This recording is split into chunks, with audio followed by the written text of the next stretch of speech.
Welcome to Death Holler, the place of haunted hearts and haunted homes.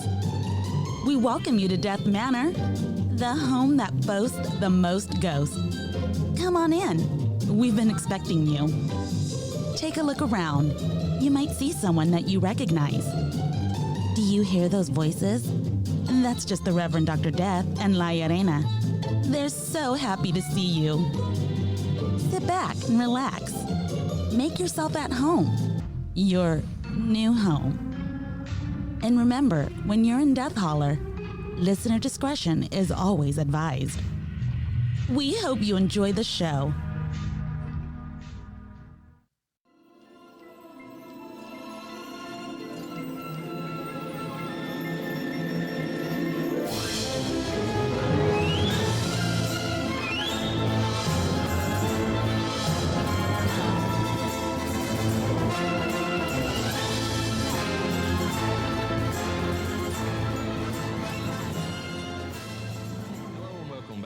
Holler. I am your host, Reverend Dr. Death, and joining me as always is my co-host, Llareyna.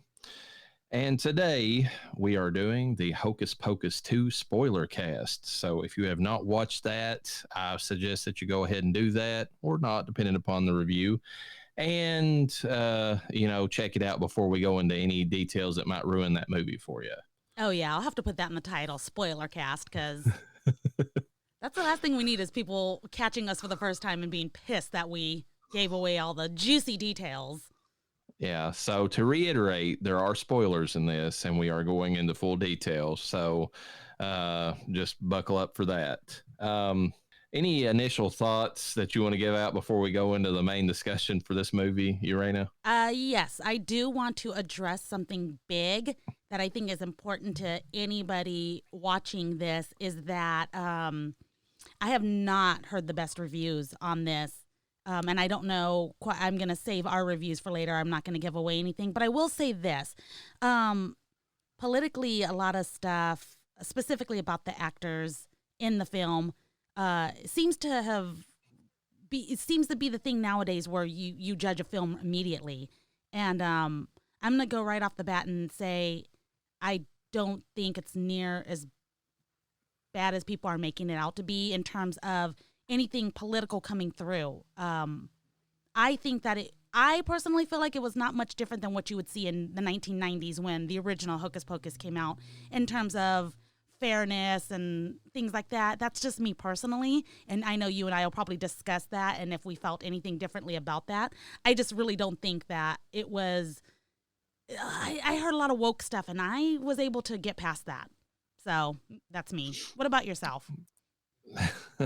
Well, I did see it. Oh, it's there, yeah. I did see it. I mean, it's there. It's not the worst I've ever seen. It didn't take me, but I did have to tune it out after, even after in the intro, like they're trying to set up something in that, and like I just kind of rolled my eyes, and I'm like, okay, I know what they're going to do in this movie, so I'm just going to try to, enjoy it on its own merit and just move on. And I still kept seeing it. Now I know some of my coworkers have discussed with me that they've seen it even worse than I have. And it's there if you want to look for it. But yeah. I mean, I tried to come at it from a point of view of, trying to ignore that and just the movie itself. So yeah, you know what? Actually, that's funny. That was one of my favorite parts. And when we get into the discussion, I'll talk about why it was one of my favorite parts. But yes, I'm glad you brought that up because that specifically, I mean, it's right there, right in the beginning. Just bam, in your face. And I'll tell you how I felt about it when we go into the discussion. So let's get into like the basics, like, written by, directed by, etc. Okay. Directed by Ann Fletcher, written by Jen D'Angelo, who did the screenplay and based upon characters created by David Kirshner, which is the 1993 film. Music by John Debney, which we'll get into that a little bit later. Principal players, I'm not going to go into like any of the movies they've been in, but we got Bette Midler playing Winifred Sanderson again. And of course, I listed her as the HBIC because she is the head witch of the coven. I was going to say, shouldn't she be the HWIC? The quick. Yeah, there you go. HWIC. Head witch in charge. Kathy Najimy, who plays Mary Sanderson, and she's kind of the goofy one that's always got the munchies for, unfortunately, trying to devour little children. Yes. Same, Mary. Sarah, Same. Sarah Jessica Parker playing Sarah Sanderson, and she's the hoe of the group. She was, I say this in all due respect, she was formerly the hot one. Still, I guess, is considering the other two, but age. And some would say that she's the stand-in for Seabiscuit and Black Beauty in their respective films, but Oh. Look, I want to say this real quick because you just brought we've talked about the three witches. I want to say, in my own opinion, that I think that Mary, which is Kathy Najimy, if that's how you pronounce her last name, yeah, she aged the best so far. She did, and she's also lost weight, which, I mean, did age her a little bit, but she looks healthier and happier than she did, Yes. previously. So good on her. Yeah, Sarah being the youngest sister, you kind of expected more. And Bette Midler, she was already old in the first film, so, that was not going to be a competition. Yeah, and the thing about Sarah Jessica Parker, throwing it out there, if we're going to go start talking right in on the, the looks of the characters as they've aged and all that, they had too much makeup on her. Yes. I don't know if that was to attempt to make her look younger, but it made her look creepier somehow. Like, if you look at her, I'm just saying what my wife said whenever she watched this. She said she looks like a guy in drag. And that's not too far removed, just because of the makeup on her. There were guys in drag in this film, and they looked more like women than some of the women in this film. That's true. That's true. So, all right, let's move on. Whitney Peak is playing Becca. She's a true witch by blood, spoiler, and the head of the new coven that they're setting up. We have Belissa Escobedo. Who's kind of an oddball and a goof, and there you go. And Becca's best friend. We have Lilia Buckingham playing Cassie, who is the mayor's daughter, kind of the popular girl in a roundabout sense, or at least she sold her friends out to be that way, and an antagonist to Becca because of the falling out that they had, and she's technically the third coven member when everything's said and done. Of the new coven. Yes. We have Sam Richardson playing Gilbert, who is obsessed with the Sanderson sisters after seeing them in 1993. He sets up their return, but ultimately has a change of heart throughout the film. And we discussed a movie he was in recently that we both really liked, and that was the Werewolves Within, I believe is the name of it. I knew I recognized him from that. Yeah. We have Tony Hale playing the mayor, and also his ancestor, Reverend Trask. And he's kind of the one who his ancestor persecuted the Sanderson sisters originally, as we discover in the beginning of the film. And because of that, the new mayor, or in current times, is kind of the target of the wrath. Again, he's Cassie's dad, and then he's he just wants a fucking caramel apple, folks. That's all he wants. Like, just let him have one. Just give the man a caramel apple. He brought somebody all the way from Seattle to give away apples at his event. And then he still kind of got fucked over on them. So Tony Hale, just to throw it out there for people that didn't know, Arrested Development. He was the guy who was in the original Mr. Roboto car commercials that used to be on back in the day. He was the guy that's how he got his fame, was doing that car commercial. And then he went on to Arrested Development, and he was on Veep, which is trivia. Several characters in this movie were on Veep, so maybe that's how he got involved in this process. But that's kind of where he's from. He looks familiar. I couldn't quite put my finger on it. Like, where is he from? He's been in some other stuff besides that. But, he was also in Sex and the City with Sarah herself. Well, there you go. He's kind of got an in a couple of different ways that there. We have the luminous Doug Jones playing Billy Butcherson. Doug Jones, if you didn't know, is known for about every creature effect known to man, especially if Guillermo del Toro had anything to do with it. Nice. He was Abe Sapien. He was the gill man monster that liked to fuck women or human women in the Shape of Water, and been in tons of things. You're talking about Doug, right? What's that? You're talking about Doug Jones? Yes. And isn't he like 7 foot or something like that? He's very tall and very skinny, and that's the reason he gets cast in these weird.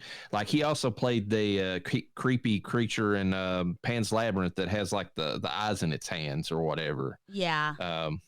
And I mean, he just anytime you need somebody to kind of fit, because and I think he's worked for Mike Flanagan in a couple of films doing like weird creatures. It's just he's got this body that can kind of just get into whatever suit they need him to, and he's real good at acting within those parameters, like with his body language more than his actual acting ability. Oh, he was in John Dies at the end.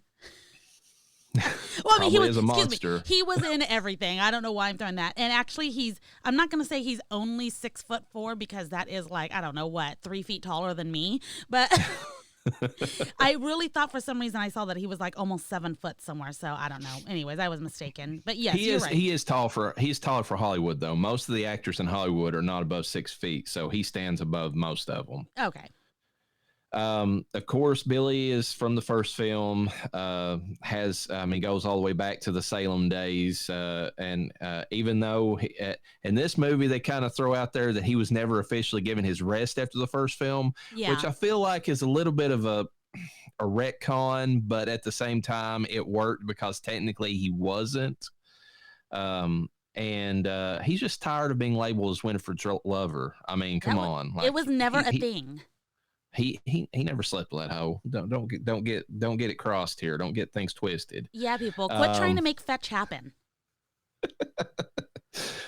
He does help Gilbert in the movie realize the error of his ways and kind of turns him around in the film to being one of the good guys, as it were. And then there's a few more people, but just to round it out, we have Froy Gutierrez playing Mike, who is one of the dumbest individuals outside of any character played by Chris Hemsworth in a film. He plays, well, it's true. He plays Cassie's boyfriend. He's completely an idiot, very superstitious. And I'm going to go ahead and throw out there, he's a bit of a woke insert. He's like one of the white guys in the film that are just like, just ridiculous. Like, I mean, white guy, he's Mexican. I know, but they cast him. I mean, he is like the stereotypical white guy. That's what he's. I mean, oh my God. which is even worse because they're using a quote unquote person of color as a woke insert for like stupid white men or whatever. In my opinion, what? Actually, I shouldn't say he's Mexican because I don't know. He just has a Hispanic last name. He does, yeah. But I love in the movie how he was referred to as the village idiot. I loved it. He is Mexican. So, woo, I was right. He's Mexican. Yes, but I mean, like I said, they're using it, in a worse way. But anyways, so synopsis: after getting a bit of an origin story for the Sanderson sisters and how they came in possession of the book, we follow the drama of a diverse and new coven of witches as they prepare to celebrate Samhain. But tricked into lighting a newly made black flame candle, these aspiring witches try to find ways to ward off the Sandersons and ultimately send them back to hell. Jokes about skincare products and Roombas are thrown about. Billy Butcherson gets the opportunity to actually speak up for himself, which I actually enjoyed that aspect of it. The Sandersons lose a costume contest that is themed around them, and the stock in Morton Salt goes through the friggin' roof. As well as Walgreens. True, yeah. They're featured very prominently in this film. Very prominently. So let's just get to the discussion. Let's just tackle this one from the beginning. I'm with you. I like the beginning of this movie to a degree, but if they wanted Reverend Trask to be, like this big foreboding figure, whenever they introduced the concept that a spider, sent him like, freaking out like a little girl, I was like, okay, I know where this movie's going now. Like it's, they couldn't even give if you're going to have, I mean, if you want to go the route of having the woke narrative that white guys are ridiculous and all that, at least make the one white guy semi of a threat, to the Sandersons. I mean, like, they just erased all of that with him. Oh, absolutely. I mean, and they made him even, obviously his ancestor was the opposite of him, but not really. It's like, I don't know, because obviously the mayor was intended to be just a better person, wanted good things, wanted to bring people together, and just wanted people to be happy because he was a nice dude. He was a nice dude, but he was still stupid as hell. Oh, yeah, absolutely. And a good comparison to this would be Ernest Scared Stupid, which I absolutely love that film. I know you do. You take, it's the same concept. Reverend Worrell, back in the day, was this big foreboding, like authoritative figure, and the troll cursed his ancestors, which became the idiot that is, Ernest. At least make the ancestor, the original, like smart, like, devious, or, like just, one of those people, and then make that, the descendant into the kind of the whatever, the wimp and all of that. That makes a little bit more sense. Yeah. And I don't know, that got me off to a bad start, but I want to throw out there the young female actors they got to play the Sandersons. Oh my God. Especially the one they got to play Winifred, knocked it out of the friggin' park. Oh my God. They were amazing. They looked, I mean, not so much looked like them. They acted like them, and not in a cheesy, tried too hard kind of way. Like like you said, they knocked it out of the park. In the opening scenes, what I wanted to point out that was upsetting some people was the fact that girls in those days, girls, young women, whatever, did not talk to men the way that they did. And that is very true. They weren't supposed to. And you were supposed to have a male escort everywhere. Everything was done through men. But the problem I have with people getting upset about that is that doesn't mean that women didn't try. And those women were labeled as witches and excluded from communities and banished, just like these girls were. So that's what I loved about this story is they took an actual situation where, yes, it's kind of woke in the sense where you have these women in a time where women didn't do things like that, acting out of character. But I thought it was the perfect setup for making them actual witches. I mean, I'll agree with you. I don't get the woke argument on the other side of it saying that they were too empowered, because that's kind of the concept. Any woman who was empowered or, tried to stand up for herself was usually labeled as an outcast of some sort and kicked to the woods, where ultimately it was assumed that she would die, unless she was tough enough to kind of stand on her own. It was one of those things. The one thing I didn't like about the intro, and I don't know if other people have brought this up and if you've heard it, I do not like how they changed the origin of how they got the book, or at least they added that origin. Yeah. Because I felt like it took something of the sinister side of the Sandersons away from them by having them just inherit a book from some other witch who came from the old country, like I didn't like that. Yeah, I personally would have liked it better. And granted, again, this is just me. That doesn't mean that this is how it should be or that it would have made it a better movie. I would have liked it if they made that book, because the origin of how the book came about in general, with it being from the skin of a hangman, yes, etc. I wanted to see them make the book as well. Yes! I'm right there with you 100%. That would have been too dark for Disney, though. And you have to admit that this movie is just as light and fluffy as the original movie was. There was really not a lot of darkness to the first film, and they kept that. Really, I mean, I don't know. I would argue that they stepped it back a little bit. I mean, I'll agree with you that the first film wasn't as dark as, a ton of other things, but they did show them stealing the souls from these children. Yes. And they actually kill a girl doing that in the original. And they show her corpse. Yeah. And they don't give like any kind of hint that the Sandersons themselves are like any way, shape, or form like decent individuals. Like they are straight up the evil witches that, and that a lot of Puritan lore has. Yeah. So I feel like this movie, and that's one of my biggest gripes when we go to discussing this, I feel like it softened the Sandersons to the point where, I mean, yes, it gave them, maybe, it eased up the appeal for, like, people who might have a problem with that. But they already had the good witches that they were contrasting against the Sandersons. Why not keep the Sandersons just as evil and, like despicable, and kind of say, that's the way they chose to use their powers. Exactly. Yeah, and that is a big spoiler for this, is that, yes, they do soften the Sanderson sisters a lot. It's throughout the whole film, or film transgressing, but, it happens, so. Yeah. So I'm going to be honest with you. Once we get past this, past that, and whenever it brings up like some of the stuff with the new coven, I kind of tuned out a lot of their stuff, especially the beginning of it, whenever they were having, the two girls were having the outs, Becca and Cassie, Mm-hmm. and, and the one had to go to the principal. Like I was checking my phone constantly because unlike the original film, I never felt, and granted, I'm going to give this out there. Nostalgia is something you cannot like factor out of stuff.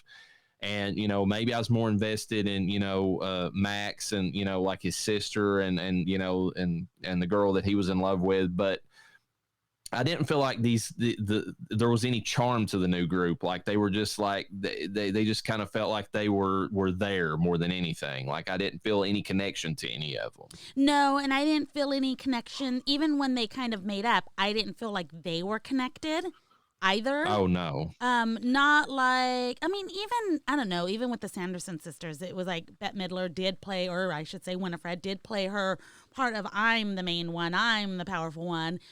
In both films, she was the main one and they were the side witches, Yeah. So, but in this one, yeah, there's a main and there's two side witches, but I don't know. It just didn't feel.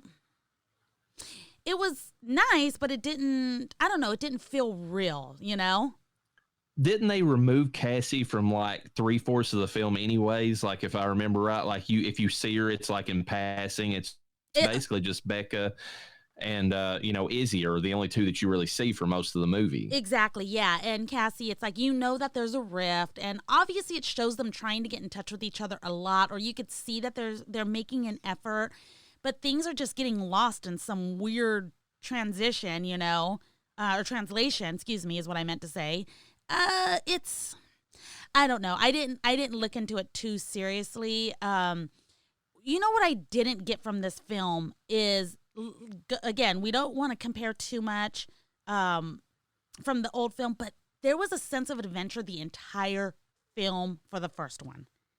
And in this one, it didn't feel like there was a sense of adventure. It felt like a sense for necessity, like, oh, we need to do this to do this. We need to do this to do this. But there was no excitement behind it so much, They were literally doing the cardinal sin of a sequel, in the sense of they had to hit the same beats at the same point in times of the movie, right down to the fact that they have a scene where the general public's gathered for like some kind of, public event, dance, costume thing, whatever. And then the Sandersons sing a song that's a pop song that they shouldn't know. And then everybody starts dancing to their deaths, listening to it. It's like, rote for rote, they just followed the first film. Oh my goodness. And okay, Reverend, that I don't like musicals. Like I don't even like a lot of the songs in Nightmare Before Christmas, and I love that movie, so. And that's ridiculous, but anyway, I know. Look, I'm not saying it's not. I will watch it. I still love the film. I love the music. It's the singing that, I don't know. I have problems, okay? I did like the music in the first film. I didn't so much in this one. I didn't hate it. I did prefer it. Did they really have to pop out as witches again with a fucking song right out of the dirt? I'm glad you brought that up. We're back. Witches are back, or whatever the name of the song is. When they started doing that right off the bat, I'm like, I started rolling my eyes. I was like, that was not how the original movie was. Like the original movie, if I remember, and I watch this every year, so I can't, unless the Mandela effect is, frying my brain. It's like you only hear Sarah Jessica Parker saying "Come, little children," to kind of lure the children in, and then you hear Winifred saying "I'll put a spell on you." And that's about it. I don't remember any other big musical numbers that they did. And this one, as soon as they're summoned back from, the Black Flame Candle, they start, it's a song and dance routine. And it's even kind of goofy on top of that because they're kind of acting like they don't see, Izzy and Becca until the two of them are like, all right, let's get the fuck out of here. And they're like, nope, we saw you. Yeah. And it's like, who are you performing for? Well, we're performing for you. Like, really? I don't know that I think you were just like performing and then you're like, oh, wait, people are watching us. Cool. Let's go get them, Yeah, I thought that was cheesy. I really did not like them inserting or coming back as in a musical form. And since we're on the music side of it, that Blondie song, One Way or Another, did not fit anywhere near as good as I Put a Spell on You because I can forgive. I mean, yes, it's weird that Winifred knows these, pop songs from our time, but I Put a Spell on You at least makes sense, to some degree. It's like, that you could hear a witch saying, I put a spell on you. Whereas this one's like one way or another, I'm going to get you. It's like, oh, come on. Yeah. Like, really? Yeah, that one definitely needs some forgiving. They need to ask for forgiveness on that one. They said, let's do this and we'll apologize later. So it is what it is. That's a part of the film. And I was reading a critique of that from someone else, and they said that Disney used that in another film recently for another one of their villains. That one way or another song. They might have. I can't remember which one they said it was, but they said it's been used. So it's not. It's like Disney is copying themselves at this point on stuff like that. Yeah. Let's talk about, because it's in here, visuals, because I'm 50-50. Some of them fucking suck donkey balls. Sorry, this is not a children's podcast. No, and even though the movie is, see, that's one thing I didn't like about the movie or this movie as well as the first one. I felt like the original movie, you could watch it because I'm pretty sure, like 1993, I would have been 12 years old. I mean, like you can watch that as a preteen and still enjoy it. Versus this one, I feel like they moved the age range down of who they're trying to target to like 8-year-olds or something. Well, you know what, I agree with you on that, but I will tell you this. Kids are a lot more mature nowadays. And I don't mean that in a weird, you're mature for your age kind of thing. It's just that kids are exposed to so much more now. And with, the devices and everything. Well, that's true. They're aging that's a little true. faster. The internet, they get exposed to stuff they shouldn't see. Absolutely. Yeah, I mean, and me, not a good parent, letting my kids watch horror since they were 6 years old and 5 years old. I mean, not necessarily the best. I made my decisions. Okay, great, that's fine. But yeah, my kids, they are going to watch this. They do want to watch it. They do like the old film. I think they're going to watch it for what they know it is, though. This is not going to be something scary. This is just for Halloween fun. And I know that the boy for sure will like it. I have yet to see what my daughter says about it because she's hit or miss. I mean, she really loves horror, but she will enjoy a Disney film. Like, she watched Halloween Town recently and liked it. So that's not typical. Yeah. But, I mean, do you not feel like, this movie kind of, like, moved back, like, who they were targeting as far as, like, absolutely. I feel like they had to, kind of. It's going... Well, in part because I think they're setting up another movie for sure. But we'll get to that are they? Whenever we talk about it. Okay. Well, that being said, discussing the visuals, some of the visuals were as bad as they were in 1993. But 1993 had an excuse. It was 1993. Well, and also 1993, I felt like did better with the prosthetic effects than this one did. Like, I didn't get the creepiness out of Doug Jones' character quite. He didn't look as rotted to me. And I don't know if that's the film grain or, the graininess of the 90s not like being there. And it's more, like smooth now because of the digital effects.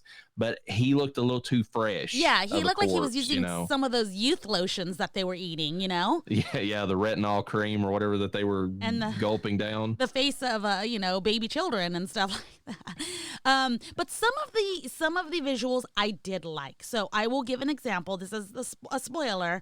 At the end, when the sisters, we'll say they had a demise, but we'll discuss what that ended up being. I really did like how they were kind of glittering in space. I thought it looked good. It looked like a twinkling of lights behind, Winifred.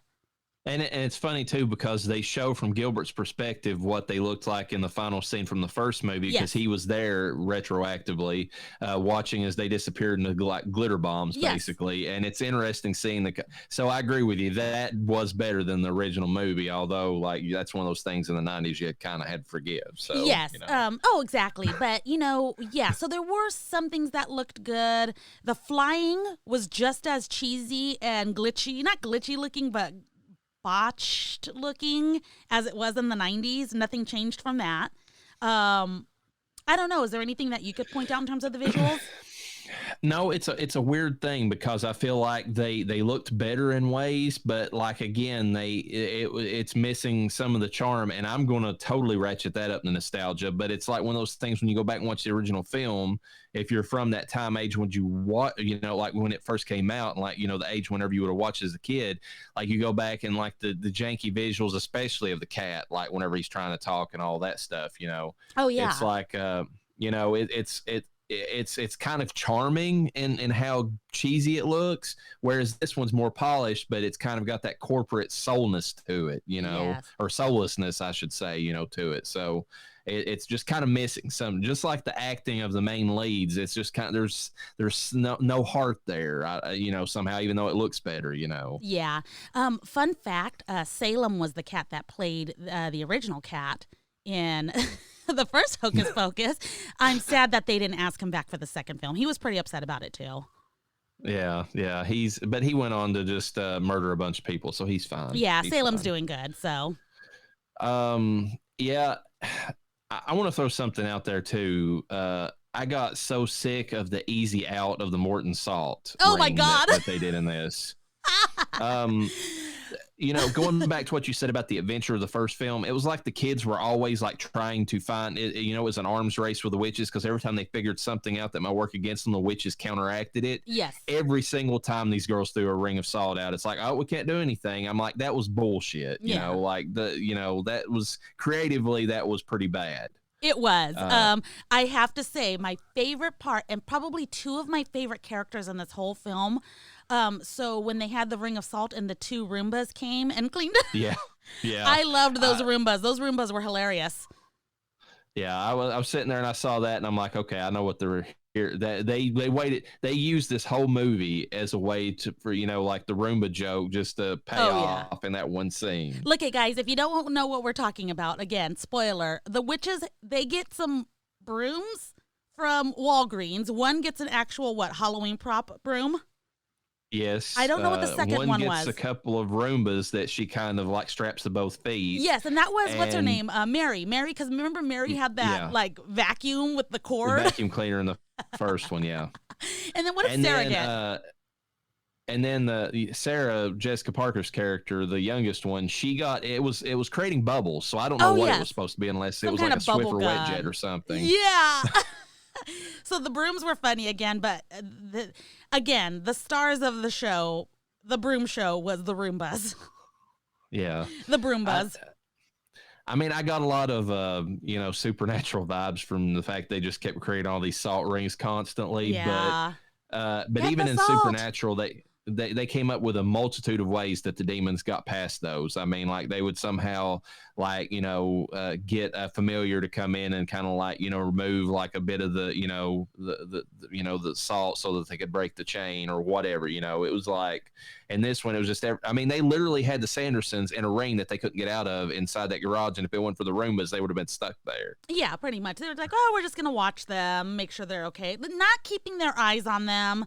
I mean, I don't. It's the common mistake, but I guess it had to happen for the film to happen. I don't know. Let's move on. Here's something for you. I want to hear your thoughts on. So there's a point in the movie where they kind of look in the window of somebody's house. And whenever and the person is watching a scene of the two, the two older people, Penny Marshall and her husband Gary, from when he was playing Lucifer, basically in the first film, they're watching the actual scene from Hocus Pocus 1 Oh shit! in this movie. I missed that. I missed it too, but I noticed it in the trivia, and somebody brought it up, and they had a good point whenever they brought it up. They were saying that this was kind of horse shit in the sense that like it makes no sense. It was actually Master Chaos I was listening to on his channel, but like on YouTube channel. But he was talking about how it's bullshit because you've got that the Sandersons exist as fictional creatures in their own universe, and that's kind of narratively kind of dumb. Like I don't know how you feel about that. I mean, so are they watching it like they're watching I know they're watching the actual scene, but I guess there's no context to it. It's supposed to be people just watching. Yeah, they're just literally watching that scene so they could put Gary and Penny Marshall's like characters back into the movie again. It's like, yeah. I don't know. That's so confusing because if I had caught it, which I did not, I probably would have been like, oh, funny, they're watching the movie, because I kind of mindlessly watch stuff. And I was mindlessly watching this movie. And I mindlessly watched this movie with intention. I had very good advice from what's going to be a new person I work with that was like, look, you're hearing this, and this about the film. But if you can just watch this film and enjoy it for what it is intended to be, you might have a good time. I'm glad I was given that advice. Again, I mindlessly watched this. So I personally would have saw that and been like, haha, I would have thought it was funny. But I get 100% what you're saying and agree with you that, yeah, I mean, well fuck, really? Why did we need to throw that in there? Member berries? Yeah, and the only thing I can think of is that beat per beat thing that we talked about earlier. I don't know somebody could probably go back and look it up and see if where it falls as far as like the timeline of each movie. But I want to say it's probably at the same time in the movie where like the Sandersons kind of have that little give the kids a little bit of respite because they think that they've met the master, and it's like that's that same part time wise in the movie. Yeah, I mean, I could see Disney absolutely doing something like that. Thematically, it lines up with the timeline, or I should say of the storyline of this film, where they tried to have, it's the same story, but it's kind of a different time era, it's kind of the same stuff going on, really. But as far as the rest of the plot goes, I'm just going to throw out there that the thing that ultimately hurt this movie the most for me, I mean, I can forgive the goofy jokes by the Sanderson sisters. I mean, they were kind of goofy in the first movie, although there was a little bit more of a bite to them in the first movie, even all the way through, because you kind of got, that's the other thing about this movie. There's really no agency that you feel for the new coven, because every time that the witches come around, they're so easily disposed of by the new coven that they're kind of pointless. Whereas in the first film, every time that Max and, like his girlfriend and his sister, got the slightest advantage, the Sandersons flipped it on them and they were right back to square one or worse. Yes. So it's like you were always, like you were in their shoes, like, what are they going to do next? What are they going to do next? And like in this movie, it's like, we'll just throw a salt ring at them. We know that, or even just throw a semicircle of salt to reflect their spells back at them. Yeah. It's like, really? No, the salt circle has to be complete. Like, there's no half moon, And I just feel like it took all the agency out of like you caring about the main characters at all along the way. And then but the worst thing for me is when you get to the end of it, the way that it resolves, because I'm just going to jump right to the end of the movie, and this is the part that hurt the movie the most for me, is that I want the Sandersons to be evil. That's the whole point of them. And especially if you're going to contrast them versus the new coven, there needs to be, like light and dark or whatever. And then like in this movie, it's like you get to the end of it, and once, Winifred casts the spell that they set up at the beginning that, she loses those things that are closest to her. Well, it's her sisters. That first of all softens Winifred. I'm not saying that's a bad thing, but it does soften it because you realize she does care about something. Yes. In the whole first movie, she's berating her sisters and treating them like shit, but in this one, like that proves that she ultimately does care about them. Oh yeah. And then whenever the witches like give her the opportunity, like, they're like, we will like send you back to your sisters or we will like, let's see, we will reunite you. It's like, whenever they trick her, and instead of bringing her sisters back, they're actually sending her to her sisters. She kind of just forgives them, and she's like, and she kind of, and if I remember right, she even goes so far as to say, "Take care of the book" or whatever. You're. And it's just like, it's so soft, and it's like her passing the torch in such a sweet way that it completely ruins her as like an evil character to me. Absolutely, yeah. They'll never be, and I can't see them bringing them back as even more evil, or I don't know. I don't know, because you did say that there's a potential for an upcoming film. They did set this up a lot, though. This did not come without warning. Throughout the film, they really did drive home that you're nothing without your coven, Yeah. So you need your sisters. And she even said so herself, my magic is nothing without them, which also funny when they started getting their own magic. Yeah, and the funny thing is too is that how come the original witch still had magic that gave the book to Winifred? I heard this theory on TikTok, and I can't dispute it. It's actually an interesting idea, and I'm just going to roll it off of you here and kind of see what you think about it. This guy on TikTok was his theory is that the witch, the beginning of it, cast that ultimate spell herself, sacrificed the rest of her coven, and absorbed their powers or whatever. And she specifically gave the book to Winifred, knowing that Winifred would ultimately make the same choice at some point in the future, and possibly in the hopes that she could feed off of the Sanderson sisters herself, once that, they get their own power and kind of feed off their power. And now she's following this new coven, hoping that they do the same thing. It's like she is she's siphoning off of other witches to get more and more powerful herself. It's an interesting concept. Oh yeah. I didn't think so much. I 100% knew at some point that first witch definitely cast that spell. She didn't give any explanation as to why to not do it. She's like, just because I said so. So she was lonely. She had no coven. And I was like, oh, she did an ultimate sacrifice. And that guy pointed out another thing. When you tell somebody not to do something, what are they going to do? Exactly. They're absolutely going to do that. That. I thought she was going to do it right away as a young witch, but I was proven wrong. As for siphoning off the other witches, that's smart. I mean, I like that theory. It's nice and darker than we got from anything in this film. The sugary, sweet, cotton candy fluff of a film. And I mean, that could go somewhere, but Disney's not smart enough to do that. They follow fan theories, just not good ones. Well, that's true. They follow some of the worst, and then like the good ones get like laid to the side. We won't even get started on Star Wars and how a lot of fan theories on, like Kenobi and all that, the ones they went with were ridiculous. But anyways, but yeah, it's that ending really, really ruined the movie for me, just because I feel like it took away every bit of or at least most of the evil of the Sandersons in one fell swoop. Yeah. So, because Mary and I'm just gonna say Sarah Jessica Parker because I keep forgetting her name. Sarah. I thought her witch name is Sarah. Maybe they are, and maybe it is, but let me go back and see. Yeah, it's Sarah. Yeah, so she's just gonna buy her own name. Yeah. Anyways,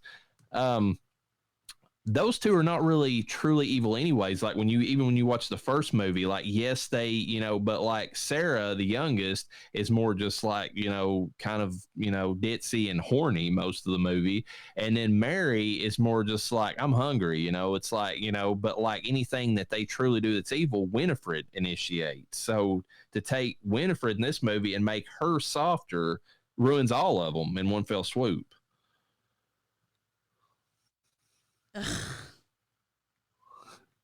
Am I wrong in that? I mean, I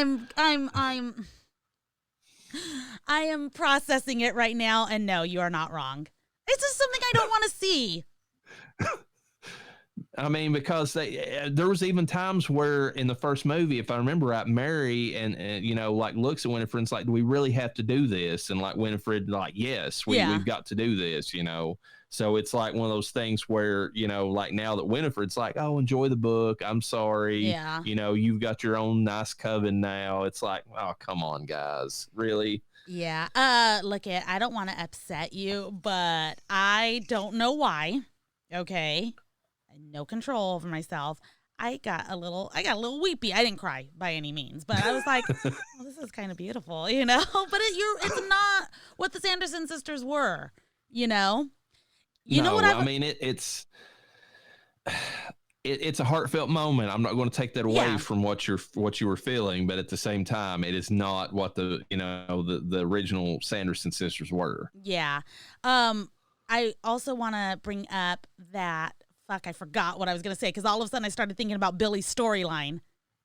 Let's discuss that. Let's just mention that real quick, and you might think of the other thing. That's the one little thing that I enjoyed about this movie is that you waited the entire movie and you never got to hear like Doug Jones say anything in the original except for maybe a couple of lines after he cleared his throat the moss and all that stuff.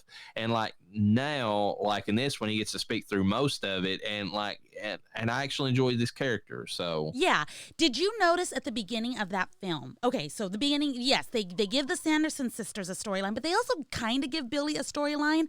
But women, okay, it is addressed that women really didn't have much of a say in anything, and a man had to be, fucking their, again, escort is the best term I can come up with. Basically, they needed a man for everything. But did you notice how these boys are being forced into a marriage as well? Yeah, like the one, whenever it's like mentioned that no longer would he have to marry Winifred, he's like, oh, thank God. Yeah, he's like, she's ugly and she's, she's a wretched woman. Yeah. So there was that, but then she goes, well, I wouldn't want to marry him anyways. I would have wanted to marry Billy. And Billy's like, why? And she's like, well, because we had that one kiss in the graveyard. By the way, it sounds like she kissed him without consent. And she also led people to believe this wild-ass story about him without his consent. He was taken advantage of. Big time. Well, and he might have been taken advantage of by Sarah because, whenever she hooked up with him, it was, later on, and she had her feminine wiles working for her, and she was the one that lured people to the Sandersons to begin with. Yes. So, I mean, don't forget to miss that men can be victims too, guys, okay? Maybe not in the way that women are victims, but, come on now. Guys just don't end up playing the victim, I know Billy didn't even play a victim. He was just like, that's just not what happened at all. But what I wanted to say in this film is something that I wish that they had addressed, because I really think it would have made sense, and maybe they wouldn't have had to pile on so much fucking makeup on Sarah the Witch. But I don't know why they didn't take the fact that they've aged almost, how many years? 30 years? Yeah. Why didn't they take the opportunity that this film is 29 years old. Oh, not 29 years old, excuse me. 29 years in the making. So 29 years have passed. And I know that's not a lot in witch years, because we're talking about centuries. But they really could have taken that and joked about how they aged and oh, we've aged. We need to eat some children to get our youth back. I wondered that too. It's like instead of trying to age them down, they could have went two routes with that. If they were in hell or wherever, purgatory, wherever they were at, that could have aged them. But also in the first movie, it was hinted at that they were super old. Yes. Which I don't know how that timeline works out, honestly, because if you get back, that's probably a plot hole because you see them as kids. And then, but supposedly by the time that, Thackeray Banks or whatever his name was, tried to save his sister and then got turned into a cat, they supposedly were at the point where if they didn't, take the souls of children, they would age to old crones. Yes. So therefore they had to have lived at least, 70, 80 years past, their beauty stage. So exactly, why not come up and say, well, we've not feasted on children in a while. That's why we've aged to this point. Yeah. I mean, even I remember there was a part of the film I could be, again, Mandela effect, but I could have sworn there was a scene in one of the original film, that they were like, we're old. And they're touching their faces and freaking out. And they were clearly a lot younger. Now, again, Mary aged perfectly fine. She's doing okay. She barely aged. In fact, they would have had to use makeup to make her look older, if anything. But Sarah, she was going to get it the worst again because she was a lot younger in the first. She was in her 30s, And in the first movie, they really worked more of the angle that she was super attractive. So Yes. if you remember right, she was one that was, in my mind, she like showed like at least cleavage, you know, to Yes. kind of like lure people. Oh, so this time she practically showed her vagina, by the way. What was up with the broom riding and her whole fucking thighs showing? I was like, no, those are 60-year-old thighs. I don't want to discriminate, but please, let's be conservative about this. Put those away. But yeah, so I mean, like, you know, it's way more noticeable on her because she was more out there in the original movie. So you know, I think they should have addressed that. I think they should have joked about it. Why not make it a joke? Because it is an actual thing, you know? Yeah. And then people could be like, wow, you look good for your age. Not like, wow, these are not the Sanderson sisters that were put down. And they have the perfect excuse built into the lore already that they've established in the first movie. Yes. So anyways, that's all I wanted to say about that. But I mean, we discussed the visuals, the acting. I mean, I don't know how we've kind of discussed it. I don't know if you're on the same page with me, but the witches were fine. They did their part. That, you know, the Sandersons were, I didn't see any downgrade in what they were doing. Like, they're, other than the fact that they were made softer by the story, that they were still like, they were similar to the original movie. I can't fault any of their stuff. Yeah. The new witches were flat to me, like, they big were. time. It was just, they just knew everything. They were like the Rey Skywalkers of this film. Oh God, yeah, they were just, the Mary Sues. It's like, okay, we know how to take care of the Sandersons. Big whoop, you know, like everything was handed to them that they would possibly need for the whole film. It's like being at the beginning of a fantasy game where you're like going to the, you know, store and you're like, okay, I'm gonna buy some of these leaves to get rid of a spell. I'm going to also, let me take this candle that may have a black flame or not. I don't know. I'm a virgin. Let me light it. Let's see what happens.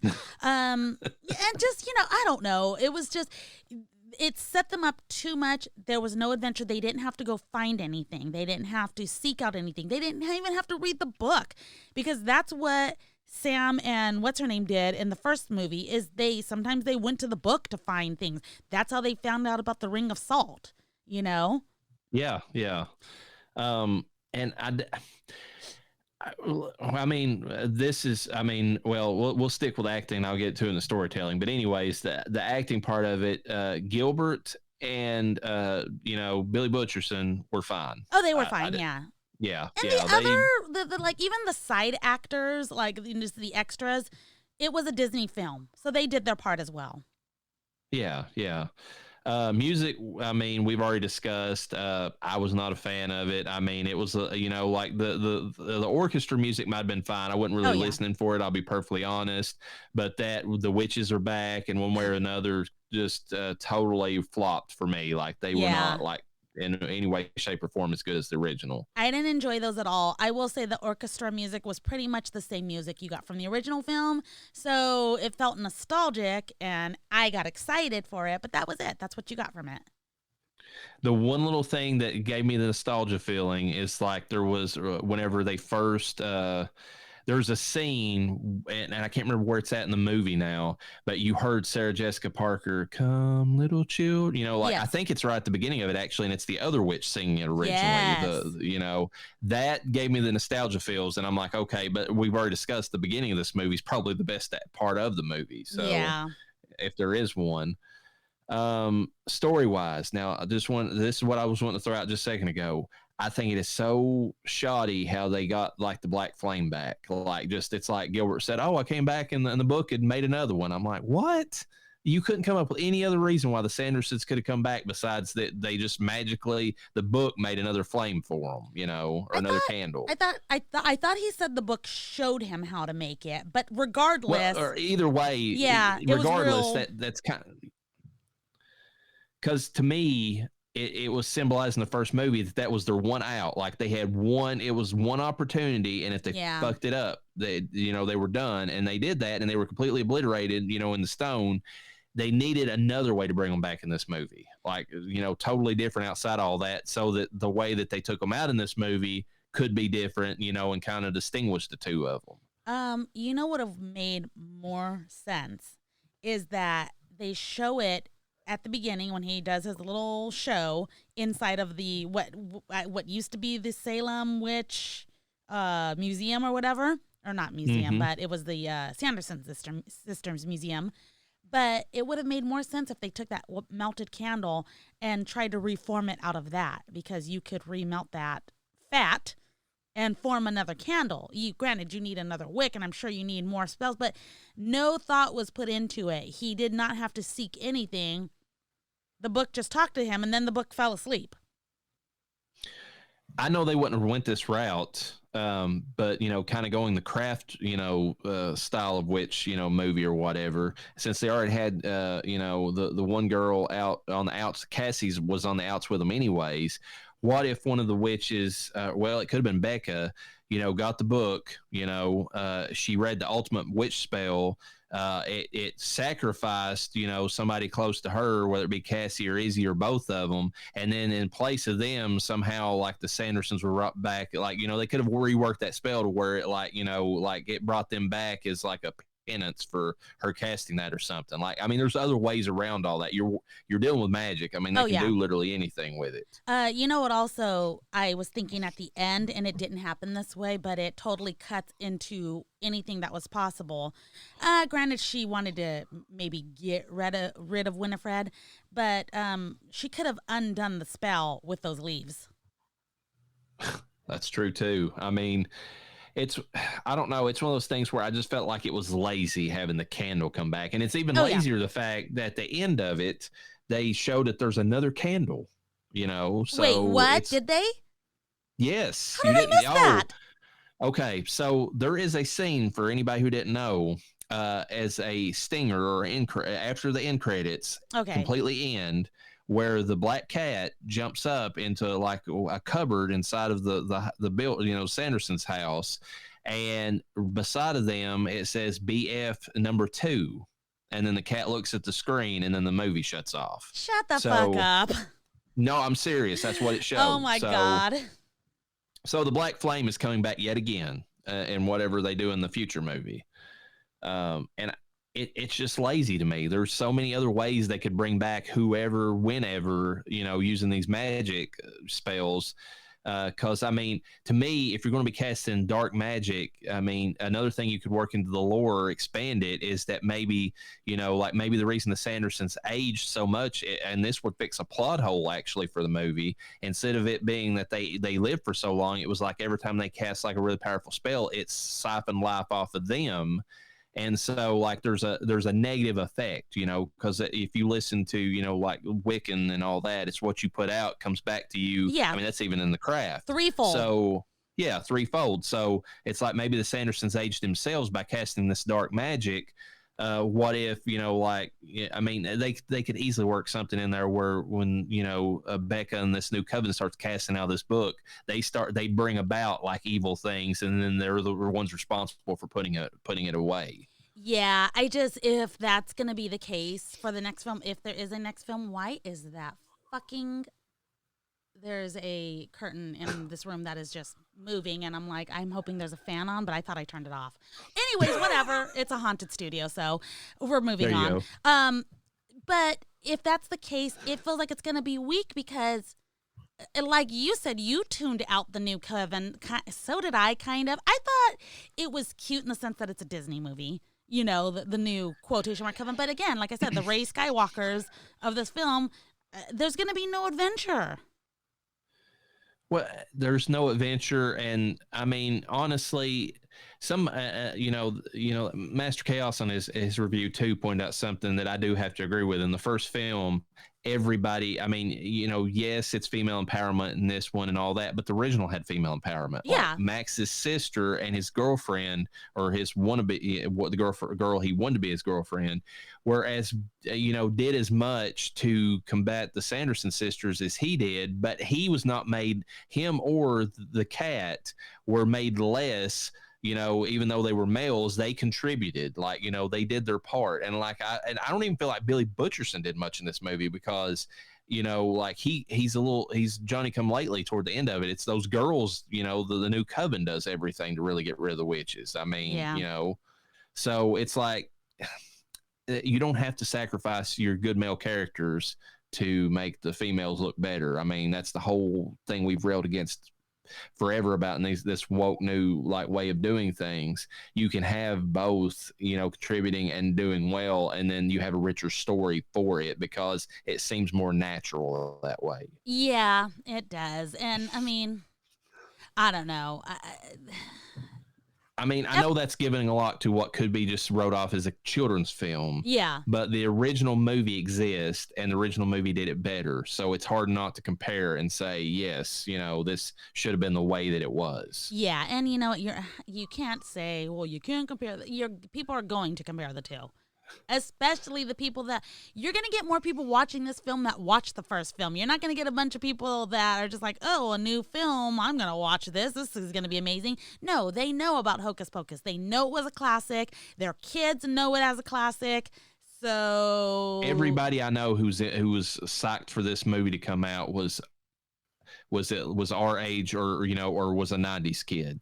Like that, everybody who was really, thrilled to see this thing come out was somebody who grew up with the original movie, so they cannot ever get away from the fact that the first movie exists. And absolutely. It's there, and it's going to be compared against it. Yeah, and there was nothing in the first film that they had to be embarrassed about, so there was nothing that they had to change. No. And I mean, even if you want to retroactively go back, I don't know if I don't think this was a thing, but even if like the bullies in that movie said something, insinuated that Max was gay or whatever, which was a pejorative back in the time. It was in its time, and they were bullies. So they were bad guys. So none of that was an issue. There was something a little bit disrespectful, and I know, I kind of take it personally, but I also can put my feeling aside, is they really emphasized about how he was from California, and they called him California, and it was rude. It's very disrespectful. That is, that's as bad as saying, certain phrases we're not allowed to say about certain people. Don't say that about us.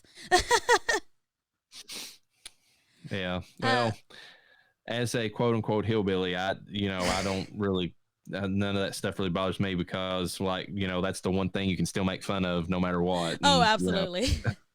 So whatever. I don't really care. You're like, I don't feel bad for you. Suck it up. Do you want to go into trailer, or do you have anything else you want to discuss about the movie? Because I don't want to glance over anything that you wanted to bring up about it. No, because we're going to review, and I'm sure we'll give reasons for our review. So, okay.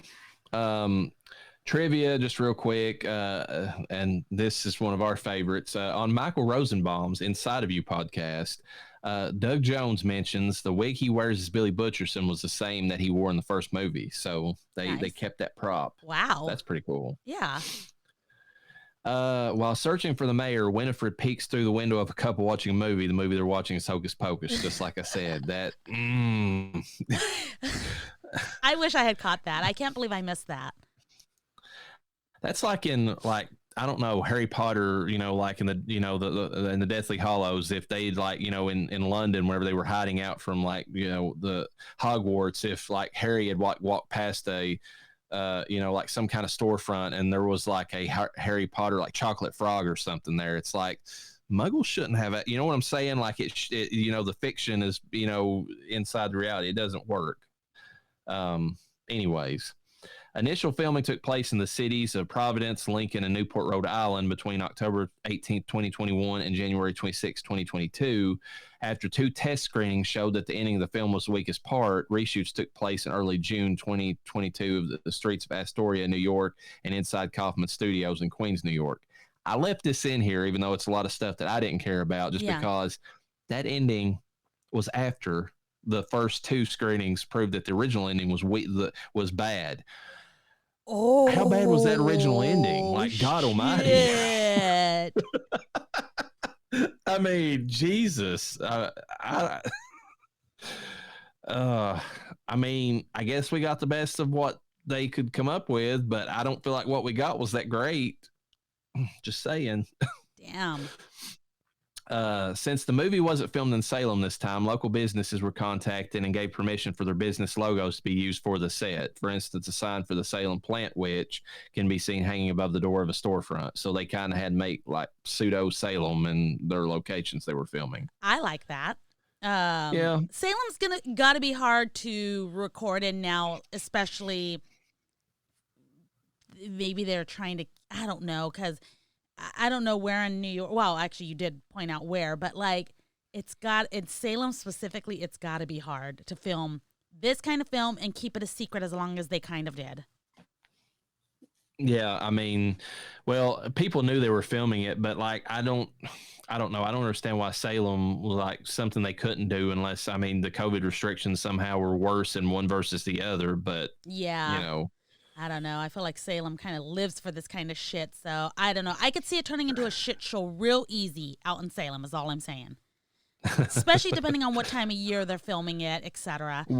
And they got by with the original movie because nobody knew anything about it. If they would have heard about this one, they would have, you're right, it would have been way worse than the original time they did film there. Yeah, and Salem does not have the ability to handle that kind of crowd control or whatnot. Not to the degree that maybe in New York it's going to be a little bit more like Hollywood. Or be able to completely shut down like an entire block of, it's like, too small of a place. Like they can, so. Yeah. I wanted to say, though, about this, the businesses that were contacted. I wonder if they got any kind of, I don't know if it's just for credibility, like we get to be in the Hocus Pocus film, or if they got paid, any kind of monetization, I'm sure they got something. I mean, they, if they did it, I mean, if nothing else, it might have just been like, free advertising or something, because when people watch the movie, just like they maybe did with the original, people like, I mean, it's a thing that film, lovers do. They go to the locations that they see in the movie and they kind of frequent. And a lot of these places become tourist attractions so they can get money that way, Do you think that Walgreens paid to have their likeness in the film, like with a sponsor? Probably, but I do have to say, I think it's hilarious that the Sandersons, father was basically an old timey pharmacist. That cracked me up. Oh my God! Which is funny, by the way. Nobody could see, and sorry for the no video right now. We need to update some of our studio equipment, so we will be going back to videos soon. But my T-shirt did not do this on purpose. I just wanted something cool because it's still hotter than the devil's dick out here in California. But my shirt says. It's 58 here, by the way. Oh, fuck you. Nice. Oh, my God. Let me see what it is outside right now. Well, it is only 76 right now, but I'm wearing pants and flip-flops, okay? And a half shirt that says Salem Apothecary. So. That's pretty cool. Yeah, and it's not a Hocus Pocus shirt. It is just a random shirt I picked up at Ross. And it just happened just to work with today, so. Bette Midler is largely responsible for Hocus Pocus 2 becoming a reality. In an interview with the Entertainment Weekly, she stated that when she started to realize how popular the original film had become, she was surprised and started making calls. After going online, she stated, "I'd never seen so much Hocus Pocus merch." She says she realized something was going on. As I watched it in progress, I'd call the studio once a year to ask how about it. I can't believe, like, that when I read this, I'm just like, how did she not know that movie was popular? I remember when that movie came out, like it was, everybody was like, okay, this is going to be every year from now on. I'm going to watch this at Halloween. Like, I guess she's removed from, once you do a movie, you kind of just move on from it. Yeah. But, surely to God, after 5 years or something went by, people start coming up on the street and, maybe that's how she realized, but they were like, oh my God, it's Winifred Sanderson. It's like, okay, and then, but I don't know. It strikes me as so weird because I feel like this movie was all, after its initial release, was always kind of on people's radars. I mean, maybe for us, but I don't know. I'd have to be somewhat of a movie star to understand that, maybe they have to be, maybe to be cool, they have to pretend like, oh, it wasn't a big deal, Right. Yeah. Thora Birch was asked to reprise her role as Danny Dennison, but had to decline due to scheduling conflicts. I was working on something else when they were filming. Otherwise, I was definitely going to be there on set with the girls. I can't wait to see what they do with it. I know they're taking a completely different, fresh approach, so I'm excited, Birch said of the project. And of course, she played Max's, younger sister. She was so fucking annoying in that film. What's that? She was so annoying in that film. Yeah, she was, but I think it would have been interesting to have her in this, but they've got to, if they're going to do 3, which it looks like they're setting up, they have the opportunity to bring her in for that and maybe expand her role or make her into something more in that movie. So Yeah. Do you think that she read the script and was like, "Nah, I'm good"? I feel like, I mean, if it'd been me, I would have, but I'm just, maybe she was excited for it and just had something else, more important, like, to her going on and just Yeah. didn't want to do it. During the scene where the mayor loses his place in line, a couple sitting on the bench are dressed as devil and old lady with hair rollers. A call back to the original Gary Marshall and Penny Marshall roles when they were playing the unsuspecting married couple. But if that's the case and the scene that they're watching is the actual scene from Hocus Pocus where it's showing him, they doubled up on that. That's even worse. Because I did see the couple sitting down and eating, and he was kind of like, "Are you for real?" But I was laughing because I knew who they were, but I totally missed the other scene. So there are currently no plans to turn Hocus Pocus into a trilogy. Bullshit. However, if the conversation ever comes up, it seems that the girls would be perfectly willing. Kathy Najimy says, "I guess never say never, but I feel grateful that we got to do it again." Sarah Jessica Parker says, "Of course, I'd be happy to have a conversation. It just depends on what Kathy and Bet want." And then Bette Midler says, "I'd love to have a franchise, especially a character I love playing. If there was a third one, of course I'd sign on, but I don't know how." I'm assuming she meant that she didn't know how that they would come up with a third one, and not that she wouldn't know how to sign on to the movie, because that she should be, pretty used to that by now. I don't know. I don't know how I feel about a third one if it brings the Sandersons back, because, like I said, they made them too soft. So, I mean, actually, I just realized something. You know what they're going to do in the third one? What? They're going to have the new coven. They're going to have them, come up against that witch, the original witch, and the Sandersons are going to be the ones that have to come in there and help them. I hope not. But I mean, does that not make sense for what they would set up for that? It does. What I was hoping is that the Sandersons, because they do need to be together to be as powerful, or maybe Winifred feels powerless without her sisters. I get it. A coven is more powerful than just a single witch. And maybe them being back together gets their powers back. Someone does something stupid with the BF number 2, the big fucker number 2, and they come back. But God, I don't know. I would like it to just focus on the Sanderson sisters. Why do we need a new coven? We don't need a new coven. Maybe the Sanderson sisters introduced a new era of witches, like white witches, which is a thing, which sucks because it makes them not as. White witches are never going to be as powerful as the dark forces by any means. Well, and maybe that's where I'm talking about in the movie. This new coven wants to be white witches. I don't want the new coven. They try to take on the big primeval witch, the main one.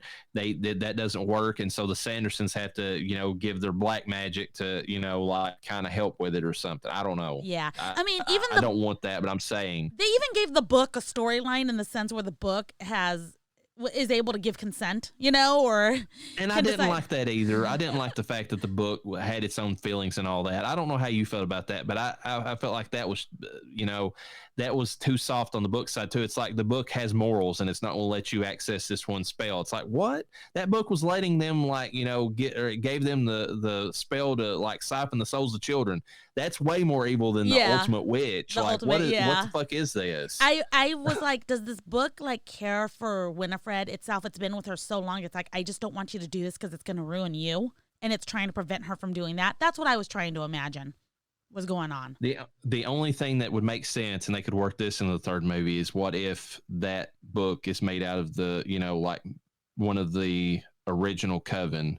Oh, and it knows that how everything came to be was that one spell that ruined the one sister, and so it's one of the original coven that's trying to prevent her from getting her. I mean, I could see them working that in. Disney, if you need help, Death Holler is available. We have plenty of ideas. We think we know what direction we can take this film, so contact us, and we can discuss, contracts and, how you could sponsor us, etc., Yeah, sure. I mean, just, get with our people and we'll get with your people and we'll take care of this. That's Yes. just how it goes. deathhollerpodcast@gmail.com. Uh, the cast got together for a virtual reunion special in October 2020, hosted by Elvira, Cassandra Peterson, to benefit the new restoration project. The one-time only event was made available only to fans who bought tickets to watch that night. And then it had the three sisters, Doug Jones, and other stars from the movie, along with special guests like Elvira, Jamie Lee Curtis, Meryl Streep, and John Stamos, Glenn Close, Billy Crystal, and Adam Lambert. So that would have been interesting. Yeah, because I told you I saw I saw a 2020 Hocus Pocus special. It was fucking horrible. The best part about that show was Ray Parker doing Ghostbusters live and shredding on the guitar on stage, absolutely killing it. But otherwise, I love watching sometimes the Disney specials. Sometimes they're good, but this was god awful. This is interesting. Sarah Jessica Parker actually found out while researching her family history for a show, Who Do You Think You Are, in 2004, that her 10th great-grandmother, Esther Elwell, was arrested in Salem for committing sundry acts of witchcraft and choking a neighbor to death, no less.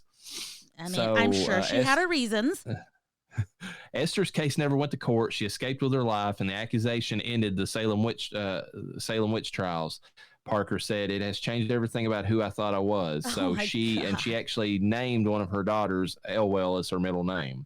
Wow, she's a descendant of an actual Salem witch. So according to this movie, she's got real powers. Isn't that what they established? Pretty much, yeah.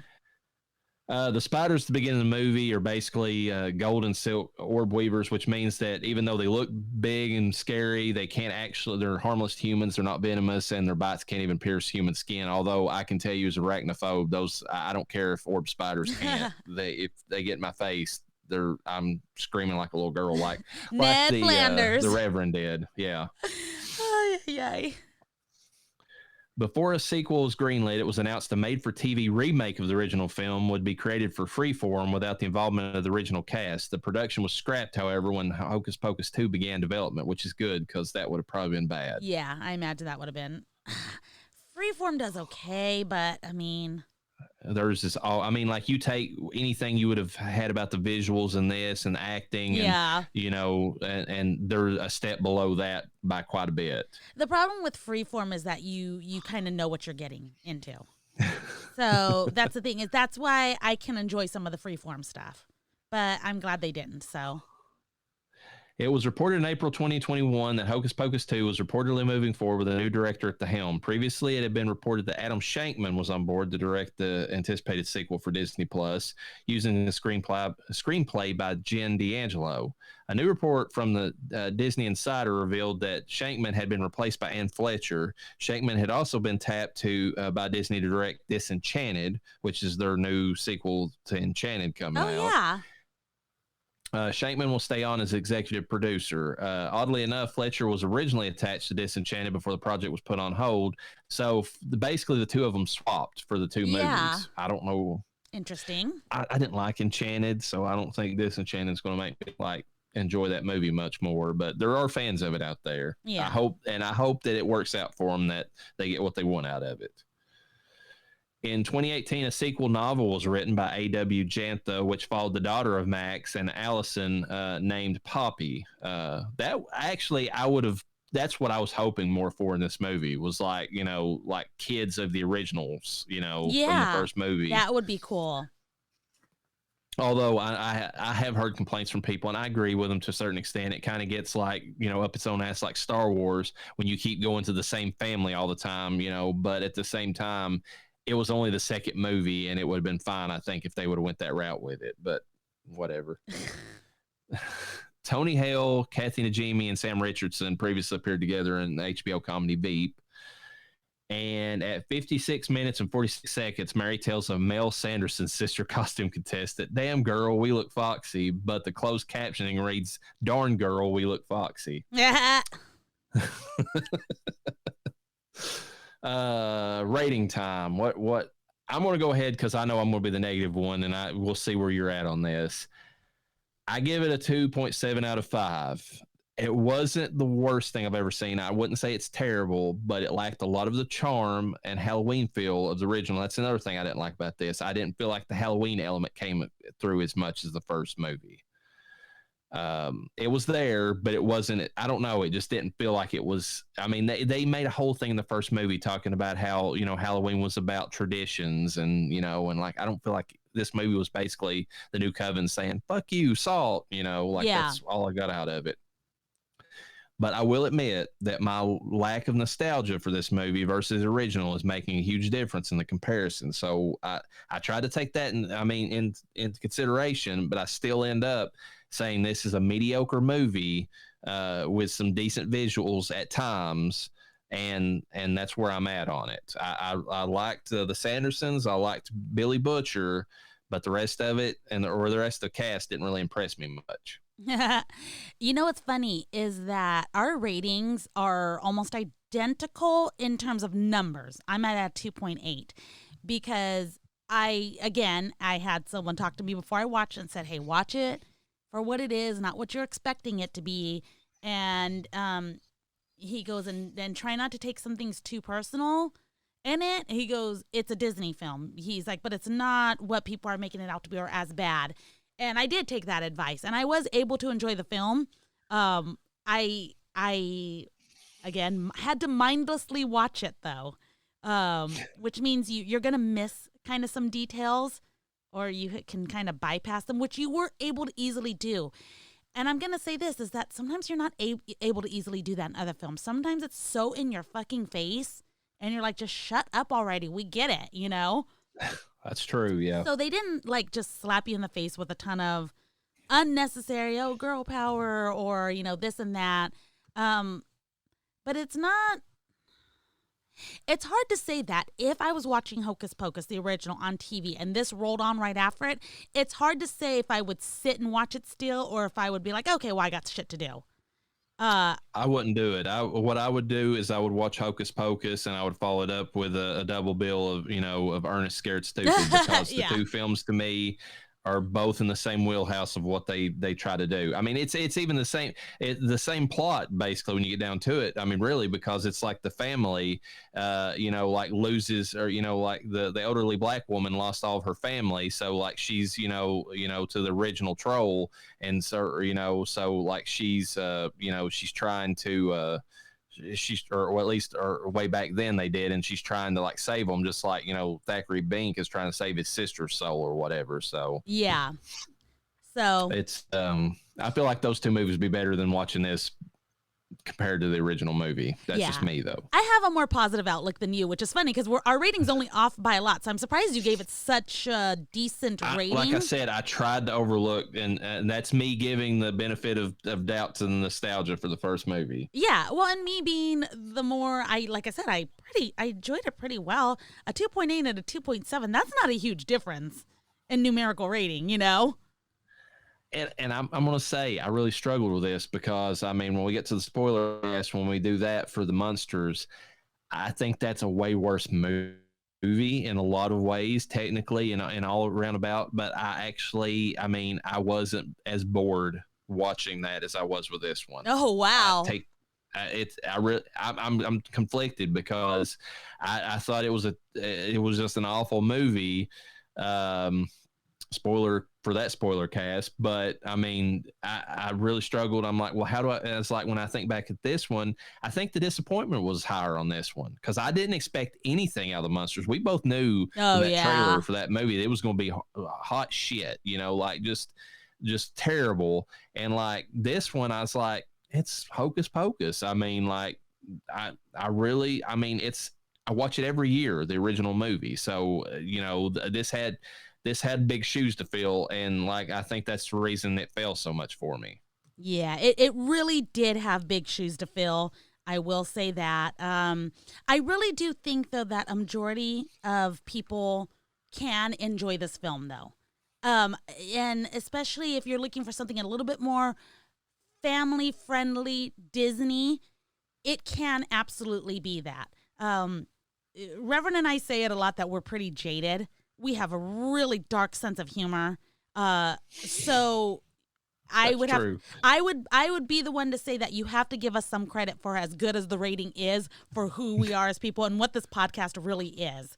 So it's just one of those things where, these are one of the first things we got when we were younger that was like, wow, this is fucking awesome. That was a Disney film, because you weren't going to get good horror from Disney by any means, No, the one movie that they had was that was like had horror elements, which was the Black Cauldron. They buried, like beneath, every vault that they had, and like I only found out about it years later, and somebody told me. I was like, "Wait, what are you talking about?" And then when I looked it up, I was like, "That is, I mean, some of the visuals from that are so friggin' cool." But when they went so dark for that, with like the reanimated corpses and all that stuff, they were just like, "Yeah, we're not going to touch that stuff again." And it was like this and Nightmare Before Christmas that they kind of even got back to that, kind of thing. Yeah, absolutely. Oh God, Nightmare Before Christmas. That is a Disney film, but again, it's pretty it's pretty family friendly. It's more in ways. I think it's more family friendly than the original Hocus Pocus, because you don't actually see anybody dying. I mean, yes, kids are getting things that are deadly as their gifts toward the end of the movie, but I mean, they all get corrected before they actually do anything, severe to the families. Yeah. So, do you have anything else to say before we close the book on this one, as it were? Close book, you mean? Yeah. No, I think we've touched on everything pretty well. A lot more than we said we were going to. This is an hour and a half long fucking mini episode. A mini episode, yeah. That's wink, how we roll. Wink. Well, with that, folks, peace be with you. And with your spirit. Hey, Max, great show. Cover your ears!